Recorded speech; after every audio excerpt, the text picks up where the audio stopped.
자, 오순절이라는 절기가 있습니다. 구약 성경을 보게 되면 오순절이라는 절기가 나오는데, 이 오순절은 초실절이 지나고 나서 7주가 지난, 즉 77에 49, 49일 그 다음 날이 바로 이 오순절입니다. 그래서 이 절기의 명칭은 보통 77절이라고도 해요. 77절이다. 같은 말입니다. 77절이다. 77에 49, 그 다음 날이 바로 오순절이다, 이런 뜻 때문에 7주가 지난 날이다 라는 뜻에서 77절이라고도 불리웁니다. 또 50일이 되는 날이라고 해서 일명 오순절이라고도 우리가 불리고 있죠. 우리가 오순절은 대단히 익숙해요. 왜냐하면 오순절날 성령이 임했죠. 사도행전 2장을 보게 되면, 그렇기 때문에 신약시대를 살아가는 저와 여러분들에게 있어서는 이 77절은 잘 몰라도 오순절은 아실 것입니다.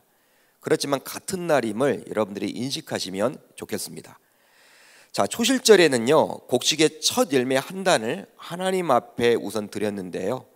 자, 레위기 23장 10절을 볼까요? 어제 우리가 살펴봤던 구절인데 23장 10절을 보면 이렇게 나와 있습니다. 이스라엘 자손에게 말하여 이르라. 너희는 내가 너희에게 주는 땅에 들어가서 너희의 곡물을 거둘 때에 너희의 곡물의 첫 일삭 한 단을 제사장에게로 가져갈 것이요. 첫 일삭 한 단. 그러니까 초실절 때는 첫 일삭 한 단을 제사장을 통해 하나님께 바쳤다라는 거예요. 반면에 오순절은 그로부터 50일이 지난 후 하게 되는 추수이기 때문에 첫 열매 한 단을 바쳤던 초실절과는 달리 보다 풍성하게 또 풍족하게 드릴 수 있는 온전한 추수라고 볼 수 있는 것입니다. 그러기에 예로부터 이스라엘 백성들의 경우 오순절은 초실절보다도 훨씬 풍족하게 풍성하게 하나님께 바쳤다라는 거예요. 이처럼 이스라엘은 보리추수로 시작하여 밀추수로 이어지는 초실절부터 77절까지는 전반적으로 77절 그리고 오순절로 불리웠습니다. 그러니까 엄밀하게 말하면 이스라엘은요, 이렇게 봄에 먼저 보리 농사를 짓습니다. 그리고 추수를 해요. 그리고 밀농사를 짓고 추수를 합니다. 그 간격이 약 50일 정도의 차이가 난다라는 거예요. 차이가 난다. 그러니까 우리가 지금 맥추감사 주일을 지낼 때는 이 보리 농사에 관련된 그러한 절기 아닙니까? 그렇지만 엄밀하게 말하면 밀농사예요, 밀농사. 그렇지만 구약 성경을 보게 되면 이 초실절부터 77절까지로 이어지는 이 기간을 일명 오순절이다, 77절로 여기기 때문에 그냥 초실절은 여러분들이 잘 몰라도 이 77절과 오순절을 이해하시면 좋겠습니다. 여러분, 오순절은 히브리어로 샤부오트라는 단어를 씁니다. 샤부오트. 이렇게 단어를 쓰고 이스라엘의 3대 절기인 유월절 또한 초막절과 함께 이 오순절은 3대 절기 가운데 한 절기로 지켜왔다라는 거예요.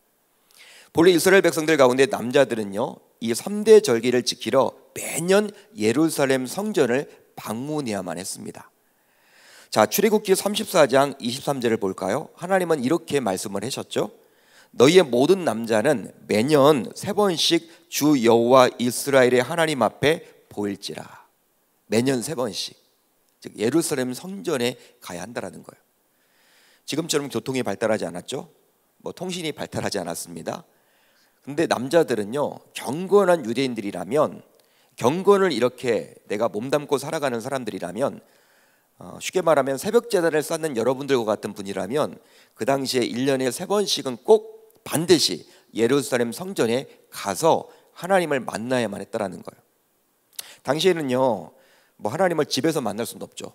성전에 가서만이 만났어요. 당시에는, 구약의 개념에서는. 그렇기 때문에 경건하다, 내가 신앙으로 살려고 한다, 내가 삶에서 승리를 하고자 한다, 이런 분이라면요, 1년에 3번씩 반드시 예루살렘 성전에 들어가야만 했던 것입니다. 따라서 이 3대 절기만큼은 백성들 모두 중시 여겼으며 철저하게 지켜야만 했던 것이죠. 그만큼 하나님께서는 이 3대 절기인 유월절, 오순절 그리고 초막절을 매년 지키도록 함으로 이스라엘 백성들로 하여금 그 절기를 주신 하나님을 잊지 않도록 해주셨습니다. 그러니까 1년 365일 가운데 이 3대 절기를 통해서 그나마 하나님을 좀 잊지 말도록 하라, 이렇게 말씀해 주신 거예요. 자, 그렇다면 하나님께서는 왜 오순절을 자신의 백성들로 하여금 지키도록 했을까요? 왜 오순절을 주셨던 것일까요? 왜 뜬금없는 이야기입니까? 여러분, 오순절을 왜 주셨습니까? 이유가 있겠죠. 우선 하나님께 감사를 표하고자 함이었습니다. 하나님께 감사를 표하고자 하기 위해서 우리에게 오순절을 지키라고 하신 거예요. 신자를 포함하여 우리 인간은 기억해야 할 것들을 기억하지 못하고 쉽게 잊어버리곤 합니다. 기억을 해야 되는데 쉽게 잊어버리는 게 바로 저와 여러분들이라는 거예요. 즉, 받은 은혜는 쉽게 잊어버리고 자신이 베푼 것은 끝까지 기억하죠. 이게 반대가 되면 좋은데 참 안타까워요. 사람이란 게 이기적이다 보니까 손해를 보려고 하지 않는단 말이야. 그러니까 내가 누군가에게 베푼 것들은요, 그건 여러분 끝까지 가. 예? 그래서 여러분 나중에 항상 그 말을 하죠. 섭섭하게 하면 상대가 내가 그렇게 은혜를 베풀었건만, 예? 내가 그렇게 은혜를 베풀고 그렇게 도와줬건만 어떻게 나에게 그럴 수가 있어? 이런 식입니다. 근데 여러분, 자신이 받은 그 은혜는요, 누군가에게서 또 은혜를 받았을 거 아니에요. 그건 여러분 너무 쉽게 잊어. 그러니까 사람이란 동물이 여러분 그렇습니다. 이기적이에요, 이기적. 그러니까 손해를 지극히 보지 않으려고 한단 말이에요. 그러니까 사람에게만 그런 것이 아니라 하나님을 향해서도 마찬가지입니다. 하나님을 향해서도. 그러다 보니 신자들의 경우에는 하나님으로부터 받았던 그 구원의 은혜조차 바쁜 일상 속에서 잊어버리고 만다라는 거예요. 여러분, 구원을 받았다는 것은요, 보통 일이 아니에요. 여러분, 진짜 그렇습니다. 여러분, 구원받았다는 것은요, 일확천금을 준다고 해도 이건 여러분 어떻게 설명이 안 되는 거야. 밖에 나가보세요. 세상에 나가보세요. 얼마나 잘하는 사람들이 많습니까? 똑똑한 사람들이 많습니까? 잘 배운 사람들이 많습니까? 여러분, 탁월한 사람들이 많습니까? 여러분, 지식 가진 사람들이 많습니까? 여러분, 도덕적인 사람들도 많죠. 참 우리보다도 인격적이고 매너도 좋고, 남을 배려하고 이런 분들이 얼마나 많아요? 근데 그들이 아니라 저 여러분들을 하나님이 택하사 자녀 삼아서 구원시켜 주셨다라는 거예요. 영원한 천국에 우리의 거처를 마련해 주셨다라는 거예요. 여러분, 자신의 생명책에 기록해 주셨다라는 거예요. 이거 여러분 어떻게 설명하실래요? 이건 전적인 하나님의 은혜로밖에 설명할 수가 없는 거예요. 여러분, 이것은 우리가 거저받은 거죠. 여러분, 이런 천국에 우리가 여러분 입성할 수 있는 특권을 우리가 가지게 되었는데도 불구하고 우리는 이런 하나님의 구원의 역사, 구원의 은혜조차 쉽게 잊어먹습니다. 그리고 불평과 불만을 하죠. 하나님 앞에 우리는 불평과 불만을 하잖아요. 또 삶 속에서 감사보다도 자꾸 불만을 하는데, 여러분, 진짜 하나님께서 우리를 구원해 주셨다는 그 감격을 잊기 때문에 그리하는 것이죠. 하지만 사도 바울을 통해서 하나님께서는 자신의 뜻에 대해서 분명히 다음과 같이 말씀해 주셨습니다. 자, 데살로니가전서 5장 16절로 18절을 볼까요? 여러분들이 잘 알고 있는 대목인데요, 9절인데요. 제가 읽어드릴게요. 항상 기뻐하라, 쉬지 말고 기도하라, 범사에 감사하라. 이것이 그리스도 예수 안에서 너희를 향하신 하나님의 뜻이니라. 할렐루야, 할렐루야. 범사에 감사하는 것, 모든 일에 감사하는 것. 그러니까 감사하며 사는 것이 바로 우리를 향한 하나님의 뜻이래요. 하나님의 마음인 거예요. 따라서 하나님께서는 자신의 자녀들이 하나님으로부터 받은 은혜를 기억하며 범사에 감사하며 살아가는 것을 진정으로 원하십니다. 믿으시면 아멘, 동의가 되시면 아멘. 제 말이 아니라 바울이 지금 그렇게 말을 하고 있죠. 그러기에 오순절 절기를 자신의 백성들에게 주심으로 그 절기를 통해서나마 하나님께서 베풀어 주셨던 그 구원의 은혜를 기억하며 감사하도록 하기 위함이에요. 자꾸 감사를 잊으니까, 은혜를 잊다 보니까. 그래서일까요? 자, 오늘 보면 16절을 보세요. 16절을 보세요. 여호와께 드리되 라는 구절이 나와 있죠. 16절에 줄을 쫙 그어 보세요. 또 17절을 보세요. 여호와께 드리는 것이며 나와 있죠. 줄을 쫙 그어 보세요. 18절을 보세요. 여호와께 드려서 라는 구절이 있죠. 줄을 쫙 그어 보세요.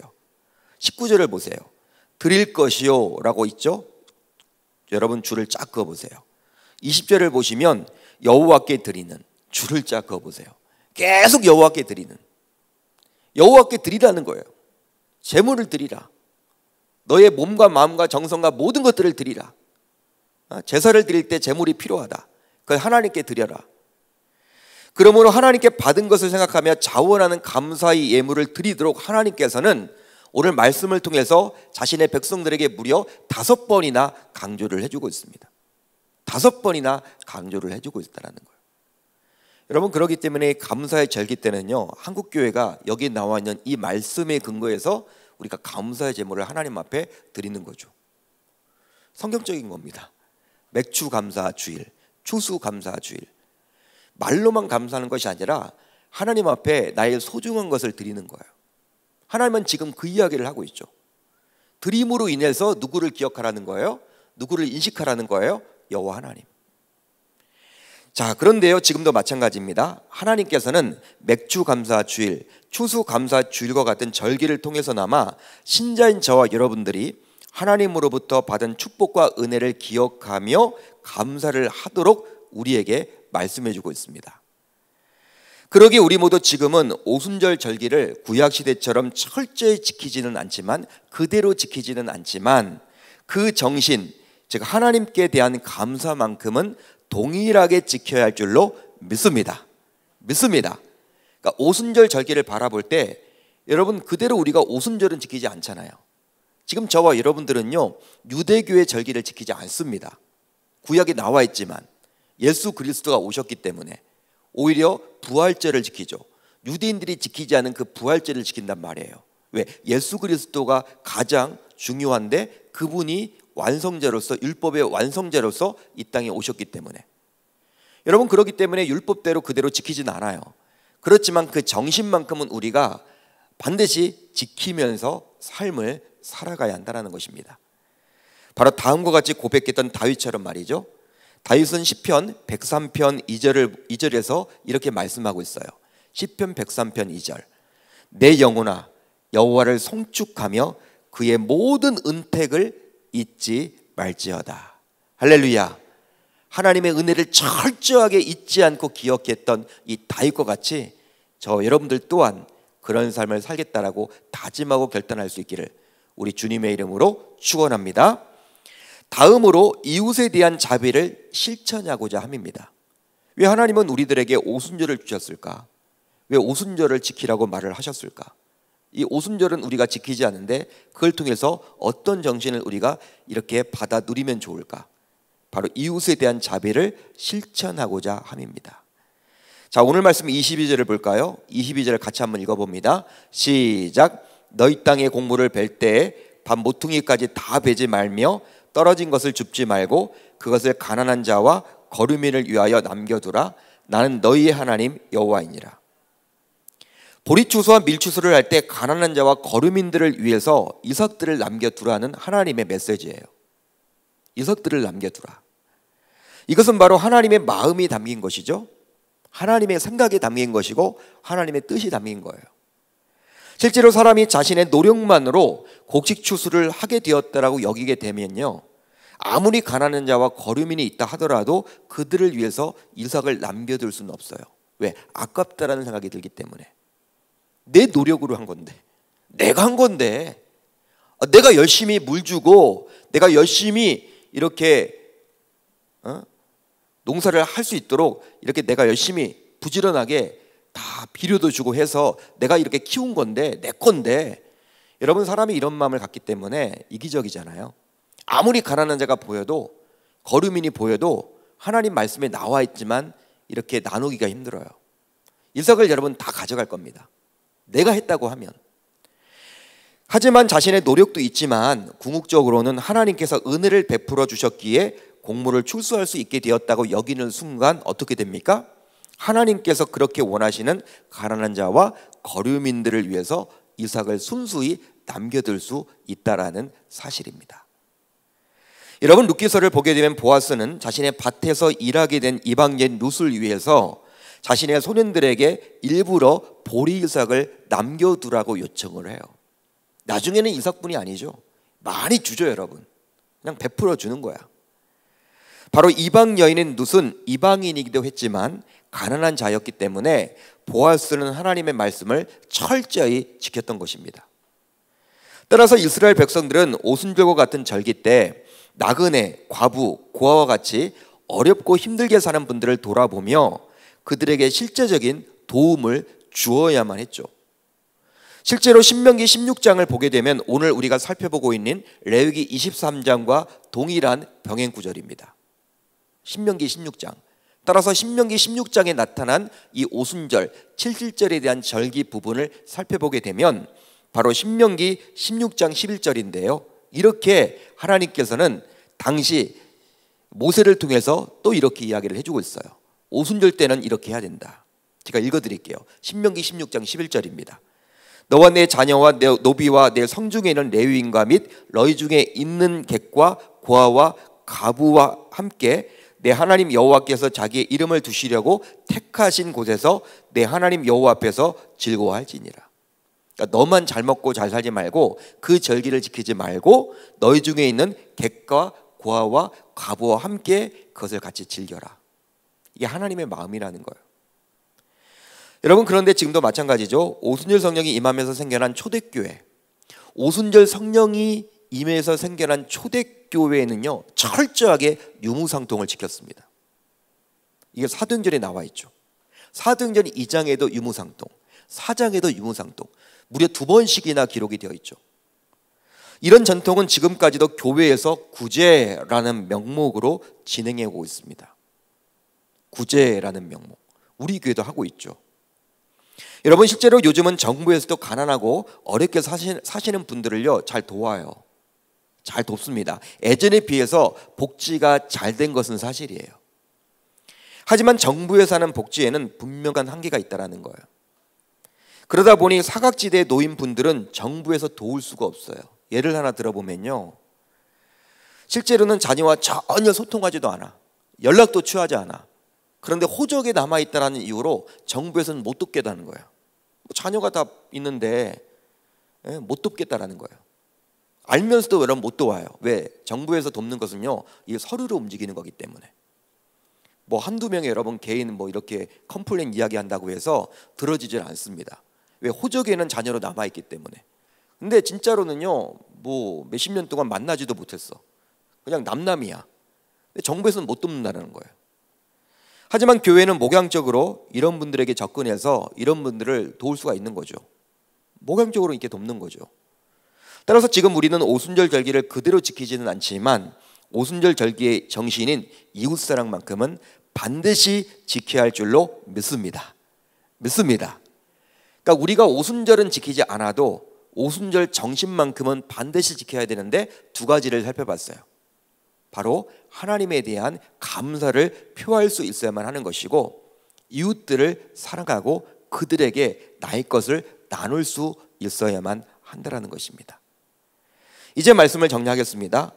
사도행전에 나온 초대교회 전통을 따라서 지금의 한국교회도 있는데요, 따라서 유대교와 달리 기독교회는 유월절, 오순절과 같은 절기를 더 이상 지키지는 않습니다. 오히려 유대교에서 지키지 않은 부활절을 거대하게 지키고 있죠. 그렇다 하더라도 오순절 절기에 담긴 그 정신만큼은 우리 신자들이 반드시 지켜야만 하겠습니다. 그렇습니다. 유월절은 예수 그리스도의 죽음을 상징해요. 여러분, 유월절은요 예수 그리스도의 죽음을 상징해요. 바로 그 죽음으로 우리 신자들을 구원의 길로 인도하셨기 때문이죠. 여러분, 유월절이 뭡니까? 출애굽 전에 애굽에 살던 이스라엘 백성들이 자신의 여러분 문설주와 문지방에 그 어린 양의 피를 발라 놓음으로 패스오버, 여러분 그 재앙이 패스오버, 건너뛰었다라는 거 아닙니까? 재앙이 건너뛰었고 그것으로 인해서 출애굽의 역사가 나타났잖아요. 출애굽은 바로 구원의 역사입니다. 그러니까 예수 그리스도의 죽음을 상징하는 거예요, 유월절은. 그리고 유월절 다음에 있는 그 초실절, 초실절은 그리스도의 부활을 상징합니다. 초실절이 중요해요. 바로 초실절이 보리의 첫 열매를 추수한 것처럼 고린도전서 15장 20절에 나온 대로 바울이 말하고 있듯이 이제 그리스도께서 죽은 자 가운데서 다시 살아나사 잠자는 자들의 첫 열매가 되셨도다 라고 말을 해주고 있듯이 바울이 이렇게 말을 해주고 있듯이 바로 부활이 곧 잠자는 자들의 첫 열매, 그렇기 때문에 보리추수의 첫 열매인 초실절은 바로 예수 그리스도의 부활을 상징하는 거예요. 하지만 그리스도는 죽고 부활하신 것으로 끝나지 않습니다. 그것으로 끝나지 않았어요. 부활한 이후 40일이 지나서 승천하셨고, 예수님은 그리고 꼭 열흘 후, 즉 부활 이후 약 50일 만에 그리스도의 영을 보내주셨죠. 하늘로 올라가시면서 그리스도의 영을 보내주셨잖아요. 그 그리스도의 영이 바로 예수의 영인 성령입니다. 성령이에요. 따라서 성령님이 오순절에 오셨다라는 거예요. 그러기에 성령은 곧 추수의 영이라고 볼 수 있는 것입니다. 추수의 영. 그러니까 성령은요, 추수의 영. 여러분, 오직 성령이 너에게 임하시면 너희가 권능을 받고 예루살렘과 온 유대와 사마리아와 땅끝까지 이르러 내 증인이 되리라 하시니라. 할렐루야. 오직 성령이 너에게 임하시면, 성령이 여러분, 우리는 보통 막 불 받는 거 그것만 떠올리는데요, 여러분, 성령은 어떨 때 임하게 되냐면 우리의 마음속에 여러분 영혼 구원에 대한 열정과 그 구원하려고 하는 그 마음을 우리가 가질 때 성령이 임하는 거예요. 단순히 기도만 한다고 해서 여러분 성령이 임하지 않습니다. 성령은요, 꼭 여러분 이렇게 전도와 선교와 연결되어 있어. 여러분, 내가 누군가를 전도하고 싶어. 그 영혼이 너무 불쌍해. 기도하는 가운데 임하는 게 바로 성령이에요. 성령은 능력입니다. 그 능력을 가지고 우리가 나가서 담대하게 복음을 전하는 거예요. 추수의 영이기 때문에 그리 하는 것이죠. 따라서 우리 신자들이 전도와 선교, 즉 영적 추수를 하려고 할 때 성령이 강하게 역사하게 됨을 우리 모두 기억하며, 이 시대 속에서도 오순절 정신만큼은 반드시 지키겠다라고 다짐하고 결단할 수 있기를 이 새벽 우리 주님의 이름으로 축원합니다. 축원합니다. 여러분, 정리해 봅시다. 6월절은 예수 그리스도의 십자가의 죽음, 그리고 나서 이 초실절은 부활, 그리고 나서 이어지는 이 오순절, 칠실절은 바로 성령이 임하는 것, 추수의 영이 임했다. 우리가 추수를 해야 되는 거예요. 오순절 정신은요, 바로 추수를 하는 거예요. 여러분들 혹시 주변에 아직도 지옥 갈 영혼들이 있습니까? 여러분들의 부모 형제 가운데, 자녀들 가운데 예수를 아직도 만나지 못하는 분들이 있습니까? 여러분, 그분들을 위해서 간절히 여러분 그 영혼의 불쌍함을 위해서, 진짜 오늘 죽으면 그분들은 지옥 가는 거잖아요. 여러분, 이렇게 비가 내리니까 여러분 비 오기 전에 그렇게 열심히 살았던 분들이 갑자기 죽었어요. 실종당하고. 사람은 어떻게 될지 몰라요. 어떻게 될지 몰라요. 오늘 여러분들이 새벽제단 나왔지만 내일 이 자리에 나온다라고 어느 누가 보장하겠습니까? 저는 지금 주일 설교를 막 준비하고 있어요. 그렇지만 못 전할 수도 있어요. 못 전할 수도 있어요. 오늘이 마지막일 수도 있단 말이에요. 사람이란 거 몰라요, 여러분. 모릅니다, 여러분. 여러분, 우리는 천국 가지만 우리의 자녀들 가운데, 우리의 손주들 가운데, 우리의 부모님들 가운데 아직도 여러분 지옥 갈 분들이 있다면 어떡하실래요? 여러분, 그분들 놓고 간절히 기도해야 되겠죠. 그 영혼 불쌍함을 위해서. 그리고 다가가야 되겠죠. 그때 뭐가 필요한 거예요? 성령의 능력이 필요하잖아요. 여러분, 그런 마음을 가지고 기도할 때 우리가 성령이 임하게 되는 거예요. 성령은 여러분 다른 때 임하는 게 아닙니다. 어떤 여러분 병을 고치거나 아니면 여러분들 뭔가 나의 유익을 위해서 성령이 임하게 된다? 그건 여러분 성령이 아니겠죠. 악령이겠죠. 성령은 영혼 구원, 추수의 영이기 때문에, 추수의 영, 영적인 추수, 지옥 갈 영혼들을 천국으로 옮기는 그 작업, 그때 필요한 것이 바로 성령입니다. 그러니까 해외 선교를 나가게 되면요, 성령의 역사가 일어나죠. 막 병도 낫고, 놀라운 역사를 많이 경험해. 왜? 그 나라에서는요 강하게 역사하는 이유가 병원도 많이 없는데 막 여러분 죽어가는 그 영혼들 바라보면서 불쌍한 마음 가지고, 이 영혼 죽으면 어떡할까? 천국 가야 될 텐데, 이렇게 죽으면 지옥 가는데, 이런 마음으로 뜨겁게 기도하다 보니까 하나님이 역사를 하시는 거예요.